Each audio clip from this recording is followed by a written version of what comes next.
Mesdames, Messieurs, bonsoir à toutes et à tous. Le séjour à l'ouest de l'exécutif de la transition marqué par de nombreuses visites, la station de recherche de Bama, la Sofitex et la SNCITEC ont reçu le Premier ministre et les membres du gouvernement.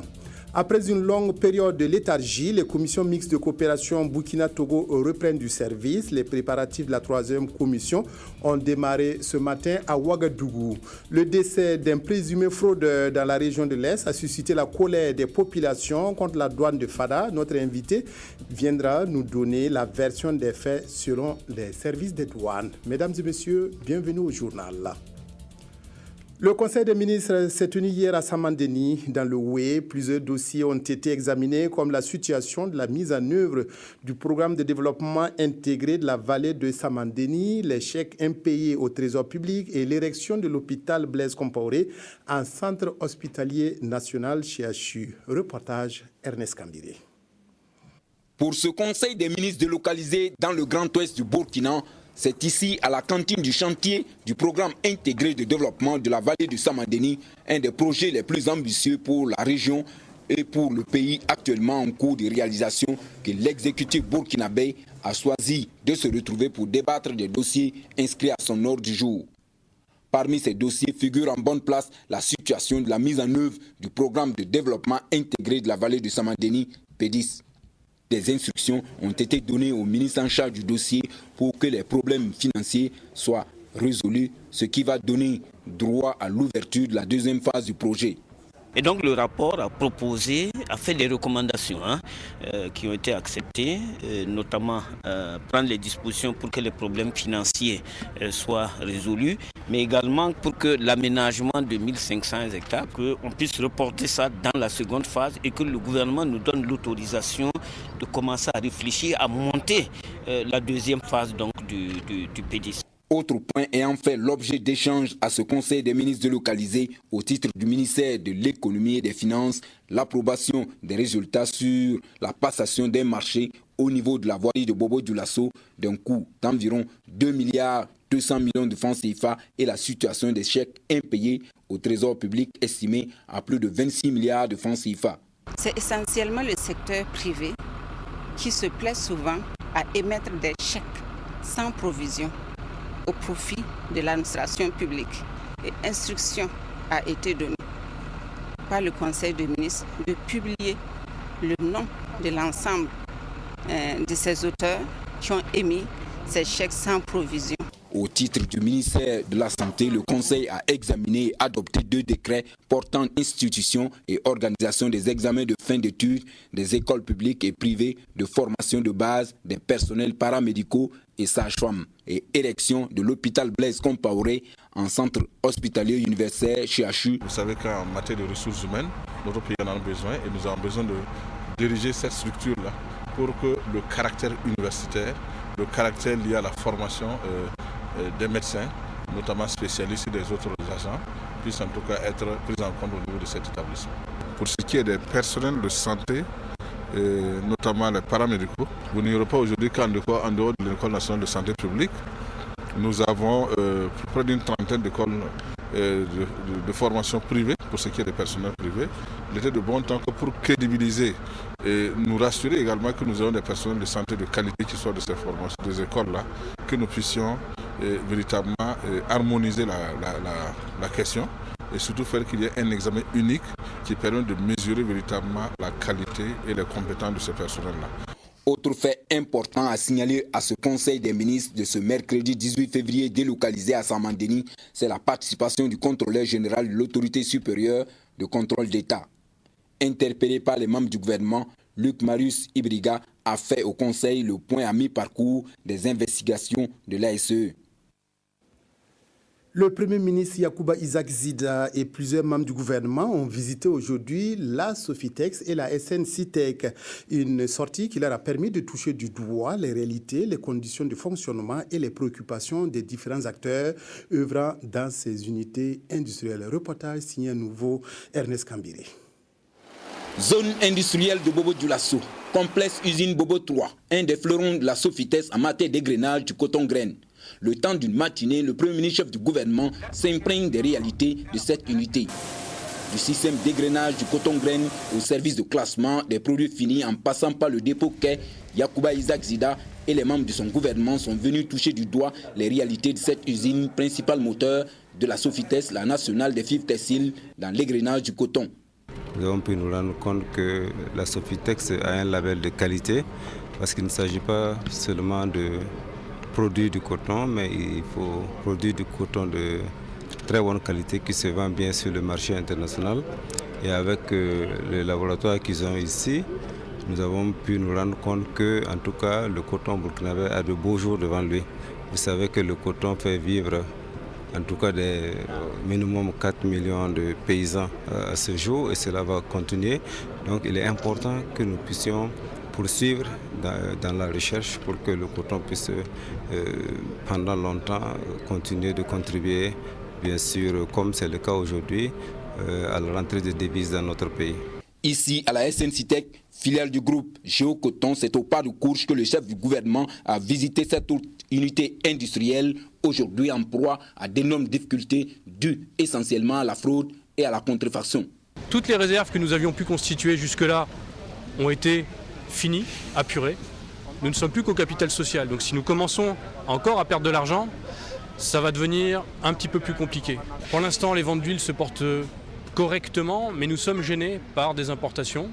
Et j'ai peur qu'à partir du mois d'avril, où la saison des pluies s'installe, nous aurons moins de ventes d'aliments bétail. Et aujourd'hui, les ventes d'huile sont soutenues par les ventes d'aliments bétail. Donc quand l'aliment bétail, les ventes vont cesser, nous risquons d'avoir des méventes sur les huiles si la situation ne s'améliore pas aujourd'hui. Ce qui pourrait poser des problèmes pour passer l'ensemble des graines, ce qui pourrait poser des problèmes de résultats en fin d'année. Si nous devons encore aller vers des pertes au niveau de la SNCITEC, nous sommes à la croisée des chemins. Aujourd'hui, à la croisée des chemins, la SNCITEC a pendant près de 10 ans perdu en moyenne 400 millions de francs CFA par an, soit environ 4 milliards de francs CFA. Et si rien n'est donc fait d'ici là, en termes d'accompagnement de l'État pour limiter les maux qui minent cette unité industrielle, la situation pourrait se compliquer, a dit le directeur général au Premier ministre, chef du gouvernement. Le Premier ministre a bien écouté, a bien compris, je pense, les problématiques. Donc on espère un soutien, notamment avec des facilitations pour l'écoulement de nos huiles, les vendre peut-être plus facilement au niveau des marchés d'État, par exemple.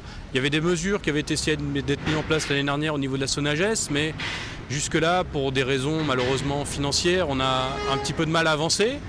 Donc il a promis de regarder également cette partie-là. Donc c'est simplement, nous, ce qu'on souhaite, c'est un soutien pour limiter les importations, notamment celles qui sont frauduleuses, pour nous permettre de faciliter l'écoulement de nos produits. En clair, la SNCITEC a besoin, tout comme bon nombre d'unités industrielles de la région de l'Ouest, d'un coup de pouce du gouvernement. D'abord pour exister, écouler facilement les produits et continuer à améliorer les conditions de vie des travailleurs, tout en créant de nouveaux emplois et de nouveaux investissements sur le terrain. Avant la Sofitex et la SNCITEC, le Premier ministre était rendu à la station de recherche en sciences de la santé dans la commune de Bama. Une visite qui a permis de mesurer le travail abattu par les chercheurs dans le cadre de la lutte contre le paludisme. Reportage Moumouni Baro. Après quelques heures d'attente, c'est finalement aux environs de 20 heures que la population de Bama a accueilli le Premier ministre Yacouba Isaac Zida sur le site de la station de recherche en sciences de la santé de Bama. À l'intérieur de cette malariosphère, les expérimentations sont menées par les chercheurs essentiellement sur les moustiques dans le cadre de la lutte contre le paludisme, une maladie considérée comme la première pathologie au Burkina Faso. Nos chercheurs font un travail excellent. Vous avez entendu, la moustique imprégnée n'est pas venue d'ailleurs. Elle est née ici à Bama. Et vous avez vu les variétés de culture, que ce soit le riz, que ce soit le coton, que ce soit le maïs. Alors ils ont pu mettre au point des variétés qui nous permettent d'aller de l'avant au niveau de notre agriculture. Parce que notre pays, en tout cas, je pense que nous sommes obligés de poursuivre dans le domaine de l'agriculture si nous voulons être autosuffisants sur le plan alimentaire et aussi pouvoir nous développer. Donc nous sommes venus toucher du doigt les encourager, les féliciter pour ce qu'ils font et les dire aussi que nous sommes sensibles à leurs préoccupations que nous allons prendre en compte. Cette visite du premier responsable du gouvernement sur ce site n'est pas passée inaperçue dans le milieu des chercheurs. Ils ont tenu à exprimer leur profonde satisfaction aux visiteurs du jour. C'est un sentiment en tout cas de fierté parce que cela nous booste, nous donne plus de dynamisme, nous donne plus d'espoir. Parce que, comme vous savez, la recherche, c'est quelque chose de très important pour le développement et nous voulons sentir que nos autorités sont vraiment en phase avec cela et qu'ils sont prêts à nous accompagner. Et cette visite aujourd'hui nous donne cet espoir-là et nous pensons que cela va en tout cas permettre à la recherche de poser les bases réelles du développement dans tous les domaines donc, de notre économie. Également dans le cadre de la recherche agronomique, les expérimentations sont menées par l'INERA et les résultats ont fait l'objet d'une exposition au cours de cette visite. Il suffit donc un accompagnement du gouvernement, mais également une sensibilisation des producteurs à s'imprégner de cette trouvaille en vue de garantir la sécurité alimentaire au Burkina Faso. Le paludisme, parlons-en, il demeure un problème de santé publique au Burkina. Pour combattre cette maladie qui touche essentiellement les enfants et les femmes, le ministère de la Santé prépare une campagne de chimioprévention du paludisme saisonnier. Plusieurs districts sanitaires sont concernés par cette campagne. Aruna Mare. Selon les statistiques de l'année 2013 des services de santé, le paludisme représente le premier motif de consultation, d'hospitalisation et constitue également la première cause de décès. Des études menées sur les moyens de lutter contre cette maladie révèlent que la chimioprévention s'avère efficace. Après une phase d'essai jugée concluante par les acteurs dans 7 districts sanitaires du pays, il est prévu son extension à 11 autres districts. D'où cette rencontre. Une planification d'une nouvelle stratégie de lutte contre le paludisme qui a été adoptée par l'OMS en avril 2012. Il s'agit de la chimioprévention du paludisme saisonnier chez les enfants de 3 à 59 mois. Elle consiste justement en période de haute transmission, en saison hivernale où il y a beaucoup de moustiques et il y a beaucoup de cas de palud, de protéger ces enfants-là par des médicaments. Et ces médicaments, c'est l'amodiaquine plus la sulfadoxine pyrimétamine que nous donnons chaque mois aux enfants de 3 à 59 ans pendant 4 mois. L'ONG Malaria Consortium appuie cette initiative à travers le programme national de lutte contre le paludisme. Son combat est d'améliorer la vie de tous, surtout celle des plus pauvres et marginalisés en Afrique et en Asie.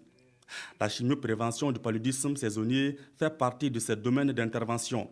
Notre appui est un projet intégré pour la mise en œuvre de la CPS, à travailler ensemble avec le PNLP pour la planification de ces pièces. Ça veut dire la formation, la mise en œuvre et les chaînes d'approvisionnement et de distribution des médicaments. Prennent part aux travaux des responsables de districts sanitaires, des directeurs régionaux de santé concernés et des agents du niveau central. Exposés et travaux de groupe sont au menu des échanges.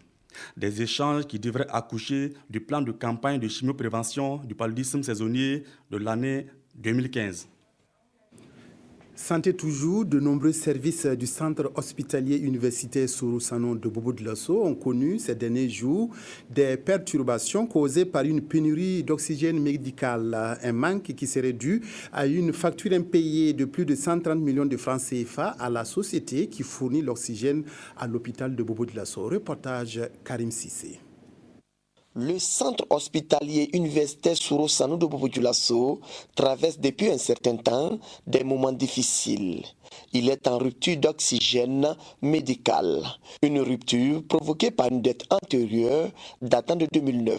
Le montant exact, c'était 266 419 866 francs. En 2014, on devait payer 70 millions, mais compte tenu des mesures gouvernementales, avec la régulation des différents budgets, on n'a pas pu payer. Donc ce qui fait qu'on reste redevable, comme je vous l'ai dit, 130 682 295 francs à cette société. Le centre hospitalier universitaire Sorosan de Bobo-Dioulasso consomme par jour 15 à 17 obus d'oxygène médical. Et cette rupture a paralysé plusieurs services comme le bloc opératoire, la pédiatrie, la maternité, la cardiologie et le service d'urgence. Je ne peux pas vous chiffrer le nombre de décès survenus suite à cette pénurie, mais il est évident que, en tout cas, les dégâts... Il ne nous restait que 2 malades sur 4 environ. Bon, il y a un vieux même qu'on a ventilé ici, à tour de rôle avec les accompagnants, qui malheureusement n'a pas pu tenir.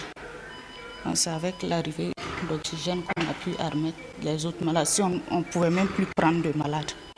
Dans l'espoir de trouver une solution à cette rupture, les autorités locales et centrales sont en négociation avec le fournisseur. Et depuis le 14, on est en tractation. Et toutes les autorités, même au niveau de la région, sont impliquées.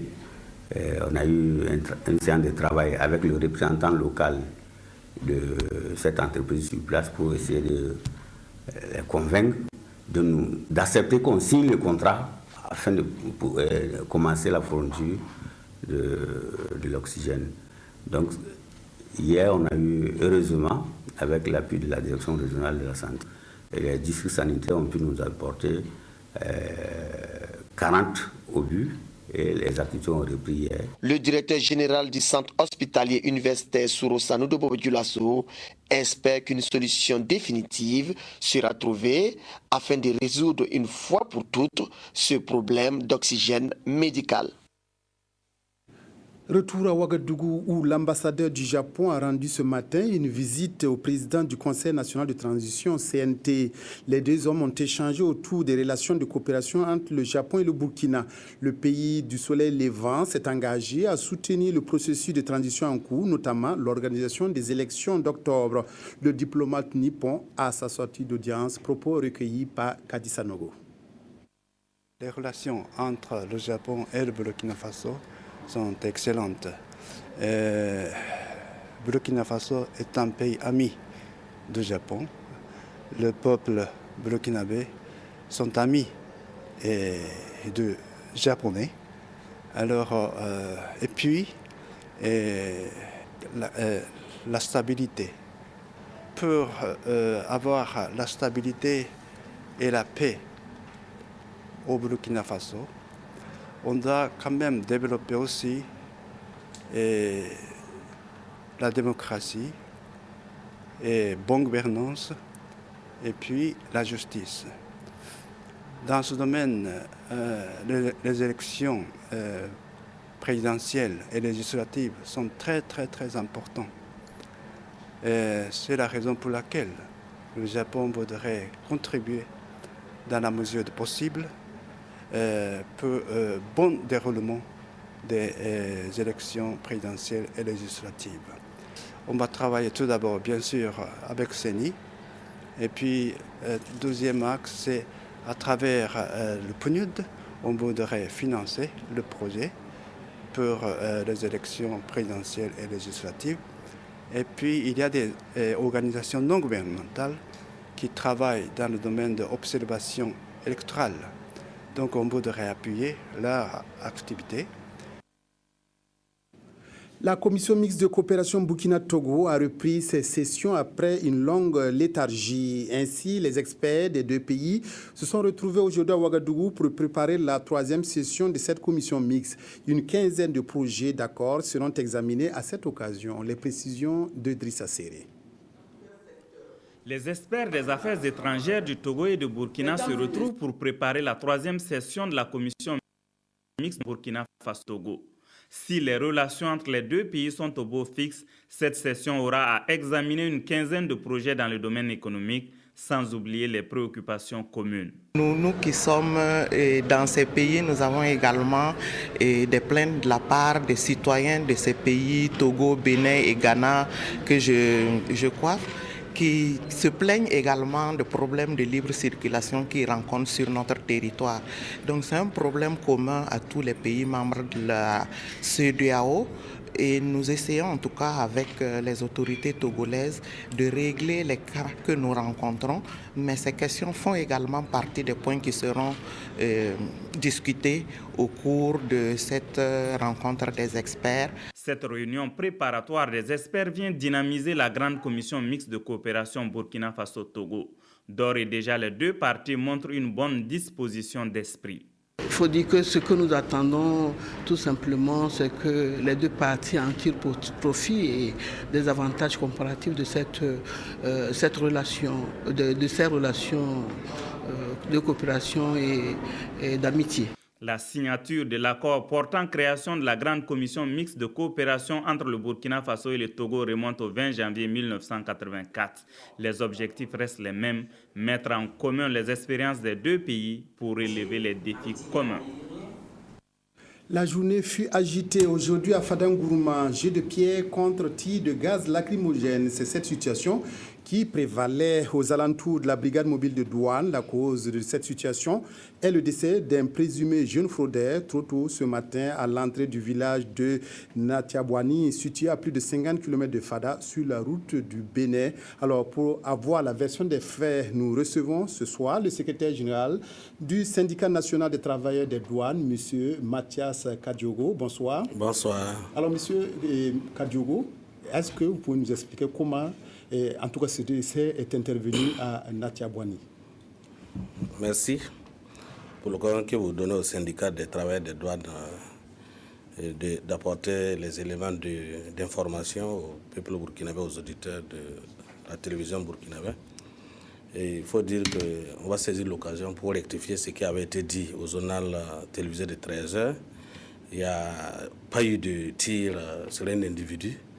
Et il n'y a pas non plus eu de poursuite. Voilà. Il faut dire que les agents des douanes avaient été désignés pour exécuter un service de nuit, et service qu'ils ont exécuté conformément aux instructions qui leur avaient été données. Et ils ont quitté à 18h et c'est autour de 3h du matin que l'incident est survenu. Il faut dire qu'ils étaient en train de contrôler un véhicule automobile qu'ils avaient arraisonné. Et au cours de ce contrôle, il y a un individu qui progressait dans leur direction à vive allure. Donc ils ont fait des signaux d'arrêt, comme ils devaient le faire. Et l'individu, lorsqu'il s'est approché de leur position, il a pensé certainement à des coupeurs de route parce que la zone est connue telle propice à ces coupeurs de route. Et à la suite des signaux qui avaient été donnés, l'individu, arrivé à leur hauteur, est descendu de la voie et c'est à ce niveau que l'accident s'est produit. Il faut dire qu'il n'y a pas eu l'individu qui n'a pas été soumis à un accident de circulation, puisque les signaux d'arrêt ont été donnés à l'effet de l'amener à éviter de percuter le véhicule à l'arrière. Et quand bien le panneau était posé, son allure inquiétait. Sinon que les agents ne l'ont même pas soumis au contrôle et il n'y a pas eu de poursuite. Et c'est un accident comme tout autre accident. Mais d'où vient cette montée de fièvre des populations qui s'en prennent au service des douanes? Souvent, c'est à ce niveau où le syndicat a du mal à comprendre ces agitations parce que les travailleurs des douanes ont l'habitude d'être soumis à une intoxication. Qu'est-ce que je vais qualifier, qui en partie sérieusement à leur service et que nous ne savons pas d'où l'information erronée a été diffusée, et amenant les gens, la population de Fada à se lever contre les douaniers et les installations et aussi leurs domiciles. Et il faut dire que ce sont des situations très regrettables. Et les syndicats des douanes saisissent l'occasion pour inviter les autorités de la transition à prendre des mesures pour permettre aux agents des douanes d'accomplir sérieusement leur leurs fonctions, voilà, sans trop de pression des populations dans leur tête. À l'heure où nous vous parlons, nous ne pouvons pas dire que l'individu qui a été qui a succombé suite à cet accident est un fraudeur ou pas. Maintenant, qu'est-ce qui est arrivé? On dit non, la douane a pourchassé quelqu'un, la douane n'a pourchassé personne. La douane ne l'a même pas contrôlé. Alors, est-ce qu'après cet accident de la circulation que vous qualifiez ainsi, en tout cas, c'est ainsi que vous qualifiez cet incident qui est intervenu hier, est-ce que vous avez pu avoir le constat de la gendarmerie? Est-ce qu'il y a eu un constat sur place? Est-ce qu'il y a eu toutes ces opérations qui pourraient appeler au calme des populations? Évidemment. À l'heure où nous nous entretenons, je peux vous dire qu'il y a eu constat de la gendarmerie et il n'y a aucune trace de balles qui a été relevée sur son corps. Et il n'y a aucun, puisqu'on dit que les douaniers sont passés sur son corps avec leur véhicule, ce qui n'est pas vrai non plus. Et tout est vérifiable dans les rapports de gendarmerie qui seront produits à l'attention du procureur.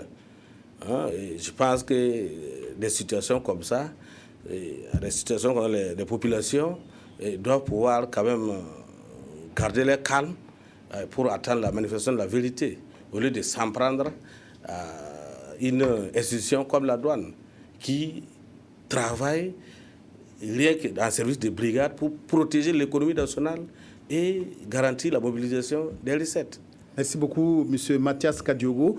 Vous êtes le secrétaire général du syndicat national des travailleurs des douanes. Vous êtes venu nous parler ce soir de cet incident qui est intervenu dans l'est du Burkina et qui a causé la mort d'un individu et qui a suscité également la colère des populations de Fada aujourd'hui. Merci beaucoup d'être venu ce soir sur notre plateau nous parler de cela. Merci bien. Restez avec nous pour la suite du journal. Le président de l'Union pour le progrès et le changement UPC continue sa tournée dans l'ouest du Burkina. Après la Komoué, voici le Kénédougou où Zéphirin Diabré a visité des villages comme Niapadougou, Maon, Kangala et Sarkadiala. Autant dit, le Kénédougou profond, une tournée pour mobiliser l'électorat pour les futures batailles. Reportage Kadou Oromen Ki.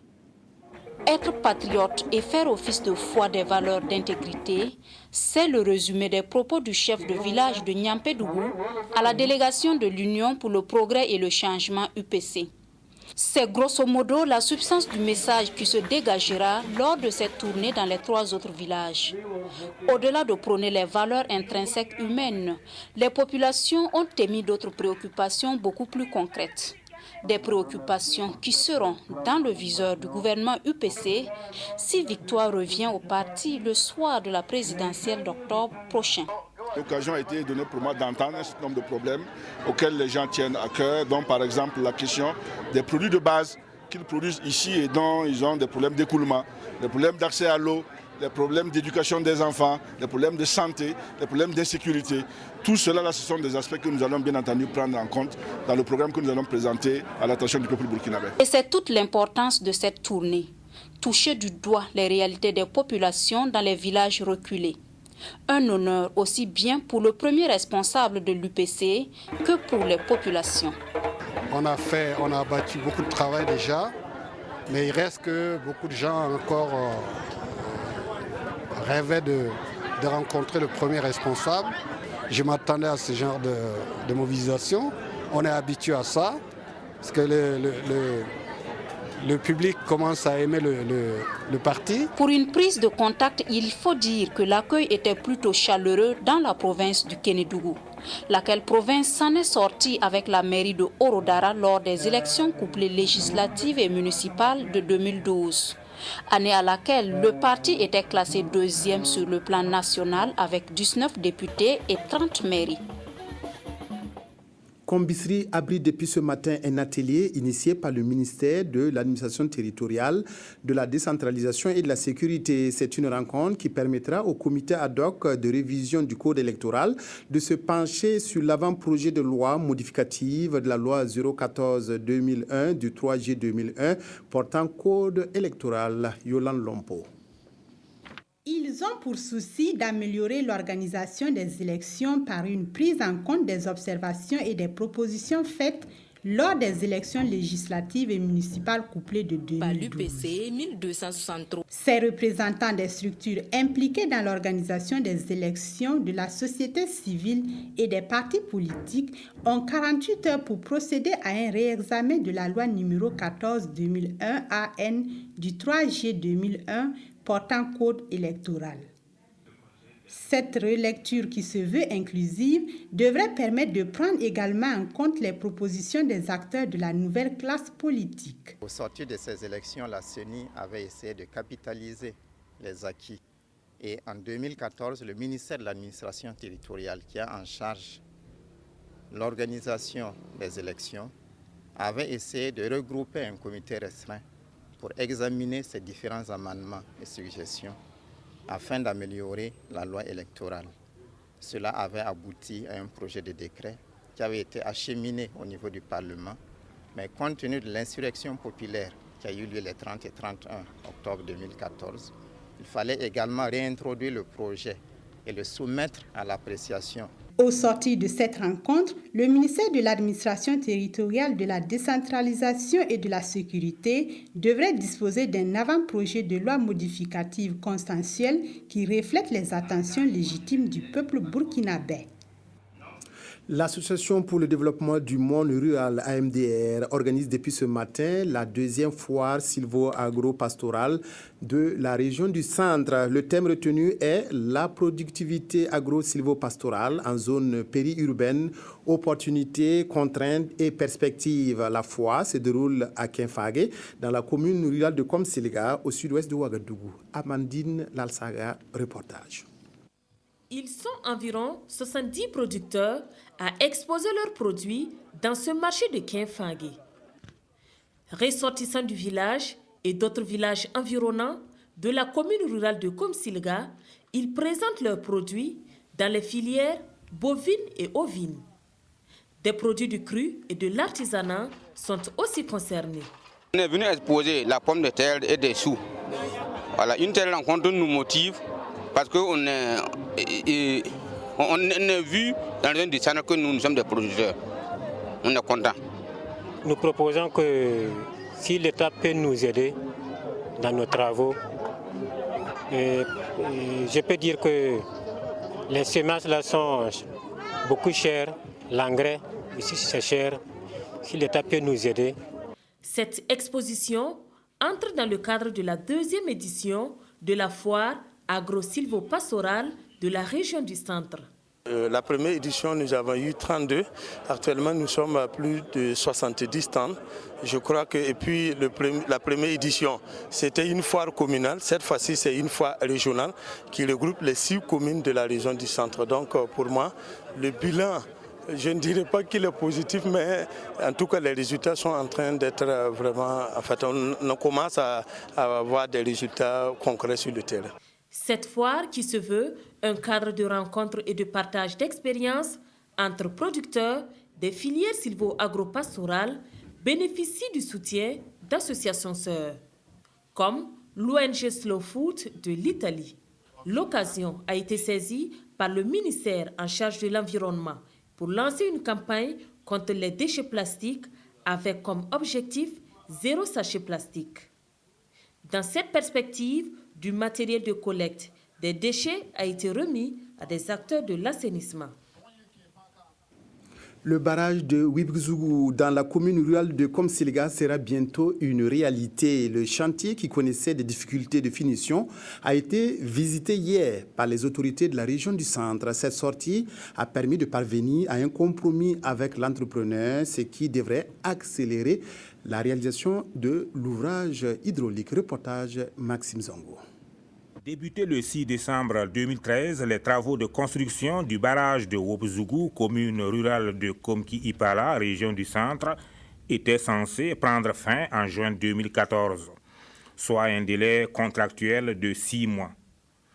8 mois après ce délai, le chantier est à un taux d'exécution de 75% et plus inquiétant encore, les travaux sont pratiquement aux arrêts. Il n'y a pas de moyens matériels et humains. L'entreprise n'a pas mis les moyens nécessaires. Ce qu'il avait proposé dans son offre, ce n'est pas ça qu'elle a mis sur le chantier. Ce qui fait que le chantier a traîné jusqu'à ce jour. Ce qui était prévu sur le papier et ce que nous avons fait sur le terrain est complètement différent. Alors, nous avons eu une charge de travail importante qui fait presque 50% d'une partie du travail. Nous avons fait à peu près 80% de plus. Bon, mais comme l'administration dit et comme les textes disent que c'est de l'argent qu'on paiera sous forme d'avenant, c'est-à-dire après que tu aies fini les travaux, cette charge financière et cette charge de temps n'a pas été comptabilisée et ça nous a pénalisés. Après concertation avec l'ensemble des acteurs, un compromis a été trouvé et les travaux vont reprendre immédiatement, assorti d'un délai de livraison de 2 mois. Je suis venu accompagné par mes services techniques et par les acteurs du développement pour voir réellement ce qui se passe afin de donner des orientations pour que le chantier reprenne et qu'il soit achevé à de bonnes dates.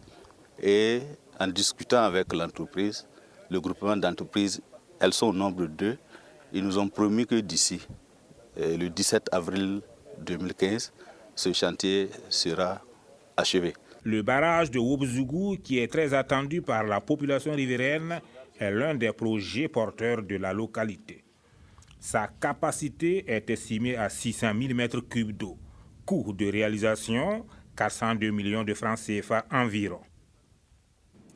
Accès permanent pour tous à l'eau et à l'assainissement à l'horizon 2030, stratégie, solutions concrètes et engagement des parties prenantes. C'est autour de ce thème que les acteurs de l'eau se sont réunis la semaine dernière à Ouagadougou à l'occasion de ce 2e Forum national de l'eau. Des propositions et recommandations ont été faites pour un accès équitable à l'eau au Burkina. Peggy Ouedraogo. Sur ces notes d'entière satisfaction et au nom de son Excellence, Monsieur le Premier ministre, je déclare clos le 2e Forum national de l'eau et de l'assainissement.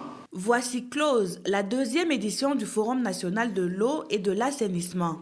Sous l'égide du ministère en charge de l'agriculture et des ressources hydrauliques, les 12, 13 et 14 février dernier ont permis à plus d'une centaine d'acteurs de réfléchir sur l'accès permanent à l'eau et à l'assainissement d'ici à 2030 et ce, pour tous les Burkinabés. Quelques engagements forts qui ont été pris, c'est notamment de faire du secteur de l'eau un secteur prioritaire au niveau du Burkina Faso. En matière d'eau, nous avons beaucoup d'aspects qui sont jusque-là ignorés. Et en mettant la recherche à contribution, cela nous permettra d'avoir une connaissance assez précise de nos ressources en eau, aussi bien les eaux de surface que les eaux souterraines. La ressource se raréfie tellement que la gestion aujourd'hui de l'eau demande une planification et même une prospective, comme nous l'avons dit. Ces recommandations ainsi exprimées vont servir de guide au Burkina, qui participera au 7e Forum mondial de l'eau et de l'assainissement en Corée du Sud, du 12 au 17 avril prochain. Le forum a aussi donné à voir les différentes initiatives dans le domaine de l'eau et de l'assainissement et le mérite et l'abnégation au travail de certains acteurs ont été salués. Nous avons par exemple exposé des t-shirts, des cahiers ainsi que des affiches qui décrivent les étapes du lavage des mains. Et en fait, tous ces supports sont des gadgets que nous utilisons dans le cadre des activités de sensibilisation que nous faisons dans nos communes d'intervention. En attendant le prochain forum, les acteurs entendent plaider davantage à assurer la pratique d'un prix social de l'eau, aussi bien en milieu rural qu'en milieu urbain. C'est le 8 mars avant l'heure pour les femmes de Samba dans le Passoré. Mardi dernier, elles ont reçu des kits de savon et de tissage. Une formation a permis à une vingtaine de femmes d'utiliser ces kits qui les aideront à sortir de l'ornière. Le don a été possible grâce à l'ambassade du Canada. Claudine Bikaba. Hier, humiliées, rejetées par leur famille et leur mari, désespérées de la vie, aujourd'hui, elles y ont retrouvé goût. Et c'est là grâce à la Fondation Rama et ses partenaires, dont le Canada, à travers le Fonds canadien d'initiative locale. Un projet de la dite fondation financé à 11 500 000 francs CFA qui aura permis de prendre en charge sur le plan sanitaire et social ces femmes atteintes de fistules obstétricales. Toutes ces femmes qui ont entendu que la Fondation Rama peut les aider à retrouver la santé, elles ont plié bagage et elles sont là présentement. Donc, vraiment, c'est un problème que nous avons, mais c'est une satisfaction parce que nous avons pu faire sortir ces femmes-là de leur case. Quand les filles sont trop jeunes pour avoir les enfants, trop jeunes pour avoir des rapports sexuels, elles souffrent des conséquences. Une des conséquences, c'est des fistules. Et donc, nous avons choisi cette année d'appuyer la Fondation Rama parce que justement, la Fondation travaille à aider les filles et les jeunes femmes qui sont victimes de ces fistules à se remettre. Elles reçoivent ici des kits de production de savon et de tissage pour leur permettre de se réinsérer socialement. Nous avons la prévention. D'abord, ça c'est éviter les mariages précoces, la scolarisation des jeunes filles, et les soins obstétricaux et néonatales d'urgence. Et aussi, dans le deuxième volet, c'est la prise en charge chirurgicale qui consiste à faire la réparation des séquelles des fistules. Et le troisième volet, c'est la réinsertion sociale. Un engagement a été pris par l'ambassadeur du Canada de continuer à soutenir la fondation. Il a aussi interpellé les leaders coutumiers, religieux et les autorités locales à mener la même lutte pour redonner à la femme toute sa dignité au Burkina Faso. L'ambassade des États-Unis d'Amérique commémore le mois national de l'histoire afro-américaine 2015. Dans ce cadre, les élèves et étudiants des établissements secondaires et supérieurs ont présenté hier des sketchs qui portaient sur la vie et les œuvres de Martin Luther King Jr. Reportage Moumouni Soubega. 7 groupes issus pour la plupart des établissements secondaires et supérieurs de la ville de Ouagadougou ont partagé les fruits de leur imagination à cette soirée Martin Luther King Jr. Talent Show. Les prestations ont tourné autour des œuvres des grandes figures noires américaines qui se sont battues pour le droit civique des Afro-Américains comme Martin Luther King. Nous avons fait un discours écrit par Seydou Alexis Sankara, qui retrace un peu l'histoire de Martin Luther King, et on a un peu parlé aussi de notre pays, de la situation de notre pays. Pour l'ambassadeur des États-Unis au Burkina, la jeunesse burkinabé doit aussi se tenir debout pour construire le Burkina et écrire sa propre histoire à l'image de Martin Luther King. Et c'est en cela que Dr Mouchingi félicite l'ensemble des différents groupes pour la qualité de leurs prestations. J'étais franchement bien ravi et très content de voir comment ils ont interprété ce thème qui n'est pas si facile que ça et qui est, bien que ça date depuis longtemps, mais qui est encore pertinent partout au monde, même ici au Burkina Faso. Au Burkina, plusieurs activités sont au menu de l'agenda de l'ambassade. Chaque année, le mois de février, c'est le mois des Afro-Américains.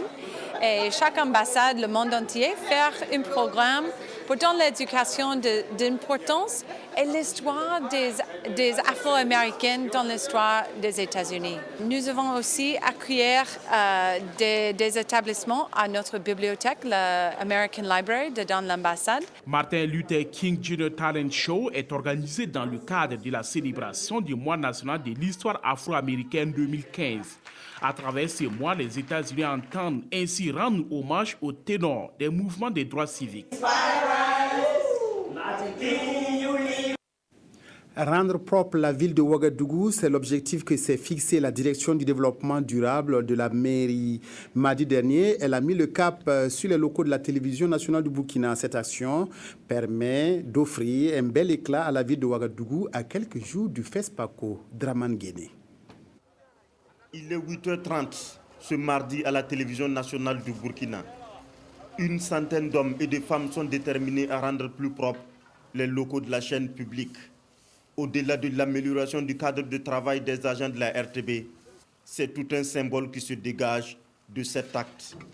La propreté, l'amélioration du cadre de vie des populations fait partie des missions régaliennes des collectivités locales au niveau du Burkina Faso. Nous avons décidé d'apporter notre touche particulière au niveau de la télévision nationale, en procédant vraiment au nettoyage de l'enceinte, ce qui va contribuer à améliorer l'image de marque et du Burkina et de la municipalité de Ouagadougou. Raison pour laquelle nous sommes là ce matin avec une dizaine d'associations, dont les femmes de la brigade verte que vous voyez derrière moi. Cette initiative s'opère simultanément dans les locaux de la radio et de la télévision nationale. Cela pour apporter plus d'éclat à la tenue du FESPACO 2015. Et nous sommes à quelques jours aussi de la 30e édition, de la 24e édition du FESPACO. Dans quelques jours, on va assister à l'arrivée massive des festivaliers. En plus de ces structures, les hôtels, les salles de ciné et autres lieux publics n'échapperont pas au coup de balai de ces défenseurs de l'environnement. L'opération se poursuit jusqu'au 10 mars prochain. L'émission Controverse de la RTB vous propose ce soir à partir de 21h, c'est-à-dire dans un quart d'heure, un débat sur la débâcle des étalons. À la dernière CAN en Guinée équatoriale, vice-champion en 2013, l'équipe nationale de football était dernière cette année. Que s'est-il passé? Qu'est-ce qui n'a pas marché? Que peut-on faire pour la suite? Simon Gongo et ses invités feront le tour de toutes ces questions. En attendant, je vous propose un extrait d'une intervention à l'émission. Il s'agit de celle de Charles Caboret, jeune au téléphone, qui estime que les responsabilités de cet échec sont partagées. Il y a eu tellement de paroles et on a entendu tellement de trucs que quel qu'en soit le moral que tu as et la positivité que tu as, et à un certain moment, ça devient trop. Et il y a eu tellement de paroles, de bagarres, et ce que les autres pays sont en train de laisser, c'est ce que nous, on est en train de prendre. Maintenant, des bagarres, des parables, et on va se bagarrer pourquoi? Par rapport à quoi? Pour dire qui a la plus belle voiture ou pour dire qui a la pour dire qui a plus d'argent. Maintenant, comme on est parti plus grand, on est revenu par la petite porte. Maintenant, il faut savoir qu'on a fait des erreurs et on est les premiers responsables en tant que joueurs parce que le plaisir qu'on voulait procurer encore au Burkinabé, on a failli. Voilà, rendez-vous dans quelques instants pour suivre ce débat sur le football burkinabé. La revue de presse des quotidiens de ce jeudi avec Jacques Lamissa Tarpaga, revue dominée par la sortie à l'ouest de l'exécutif de la transition. Zéphirin Diabré, vainqueur du premier tour de la présidentielle d'octobre 2015, l'observateur Palga en fait sa une ce jeudi. Il s'agit d'un sondage mené par le journal Bendré en collaboration avec un statisticien économiste. L'Obs fait un compte rendu des résultats qui concernent aussi la popularité des autorités de la transition, la place de l'armée et même le salaire de certaines autorités. Sidouaya, quant à lui, commence par se demander si le président de l'UPC sera le vainqueur de la présidentielle du 11 octobre. Le quotidien d'État nous apprend qu'un autre sondage sera publié dans le mois de mai prochain. Le quotidien en fait aussi son chou gras, alors que Zéphirin Diabré est crédité de 26% des intentions de vote contre 21% pour Okma Christian Caboret du MPP. Le journal rapporte que 66% des enquêtés souhaitent la dissolution du RSP, le régiment de sécurité présidentielle.